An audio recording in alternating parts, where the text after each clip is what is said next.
Hello friends! Hopefully everyone is having an amazing day, and in today's video, I will be drawing a Halloween portrait featuring a witch. To the viewers who are watching this video and any of my other videos, I am truly grateful for your support and I want to keep making these videos, so please don't forget to subscribe to my channel so you don't miss any new upcoming videos. The final images will be posted on my Instagram, which the link is in the description box below, as well as all the materials used. This piece was inspired by Creative Kara's image, which is on Instagram. I asked her permission to use this and she said yes, so here I am adding my own elements to create this very cute witch. And for this piece, I always start off with a marker base so I can block in some flat colors and also get the general gist of the drawing. And we all know that Halloween is coming up, and during this time it is not safe to go out trick-or-treating. So what are you guys gonna do for Halloween?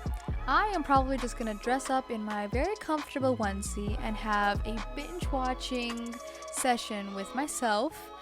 And I'm gonna watch some movie series or binge watch my anime TV shows. So comment down below of what you guys are doing so I can see how you guys are staying safe and having fun during this Halloween.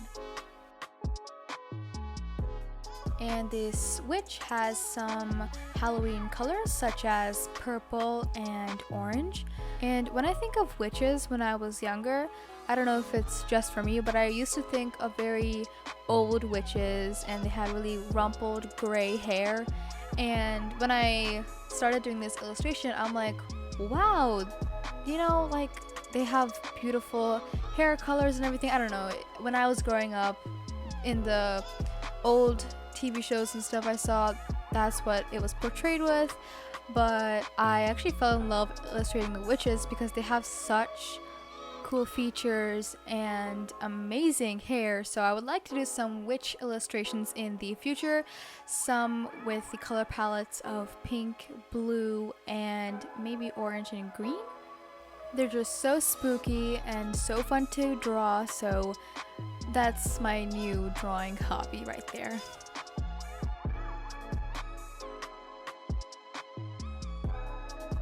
Back to the illustration. For this process, you might have noticed, well, not yet, but it's a little bit different than my other illustrations. All of them were mixed media, of course. They used markers as the base and colored pencils as the details on top.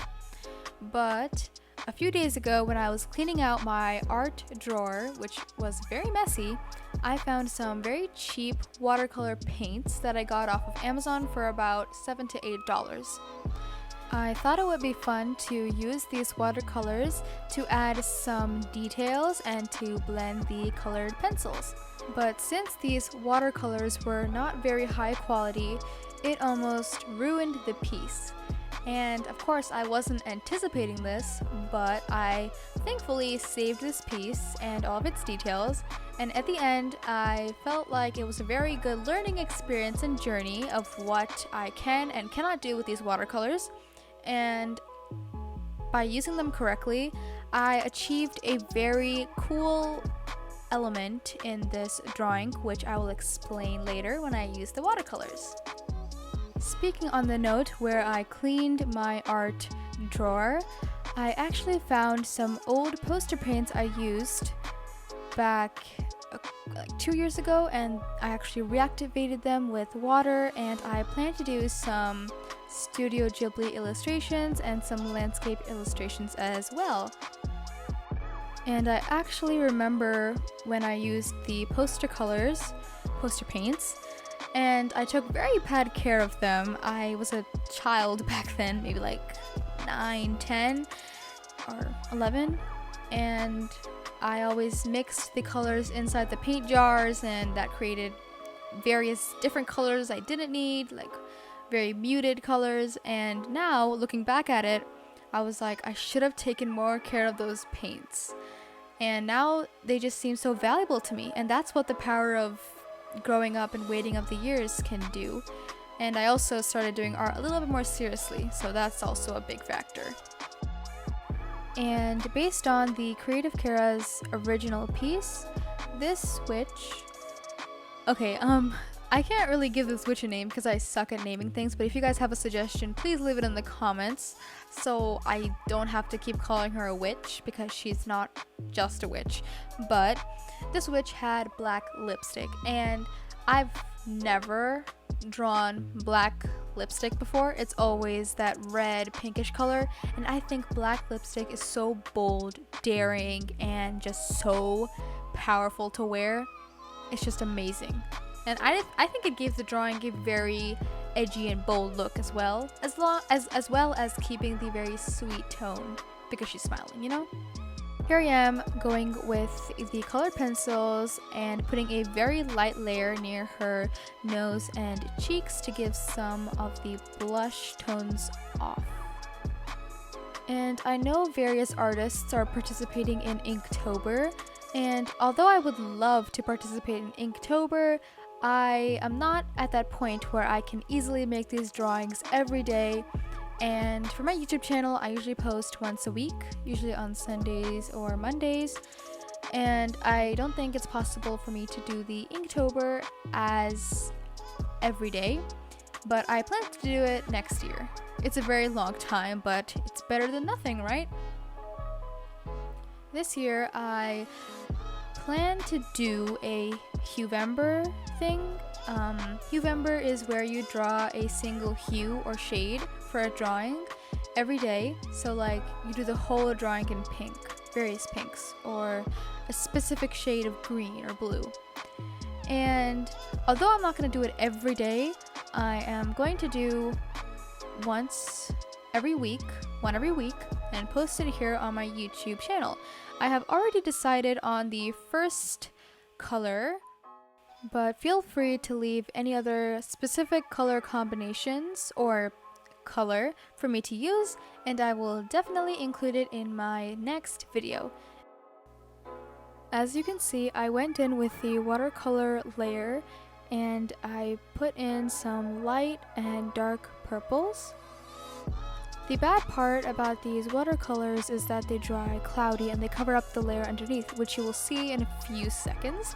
But I went in with some skin color watercolors and I added a little bit more warmth to it, which also blended the color pencil below it.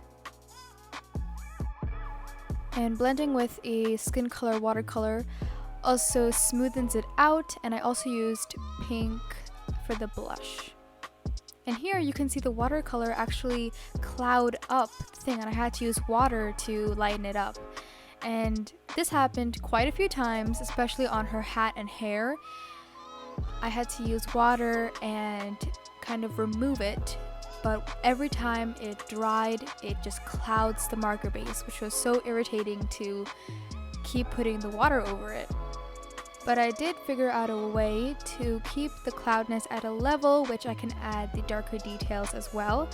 So I ignored the hat and hair because I was still trying to find a way, and I worked on the background. So I wanted to put light orange to contrast with the black hat and her purple hair.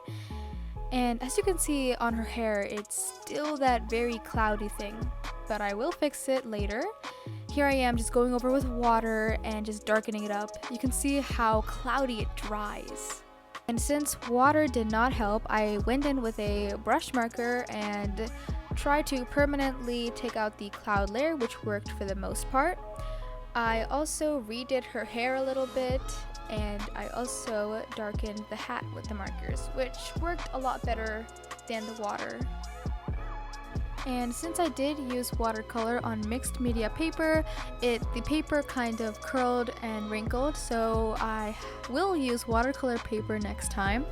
Here I am just darkening her eyelashes and lipstick, and also going in with a Prismacolor colorless blender and blending in the colored pencils. And when I did press the paper, it does go, it's very like flimsy, so that's one thing that was kind of hard to layer. I think if I had watercolor paper, it would be a lot easier to blend, but here I am just going through skin tones and just smoothing the things out. And I'm also adding little stars and dots on her hair, which was in the original picture, and putting her white star earrings. I also went in with a Wart Sharpie marker and added in the highlights. Since the background was looking a little bit too plain for my liking, I did use an orange and orange yellowish colored pencil and added some squiggly lines and stars, and I think that really did the job.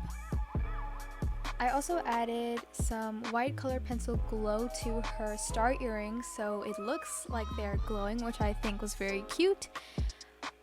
I also added a light purple colored pencil streaks to her hair, which also brought out the dark and light streaks. I also added stripes of yellow and white to her hat and her shirt to bring out that pop of color, and here I am just putting the last highlights. Thank you everyone who watched up till this point. Hopefully you liked my spooky witch illustration. Don't forget to subscribe to my channel, it's very appreciated. See you in my next video.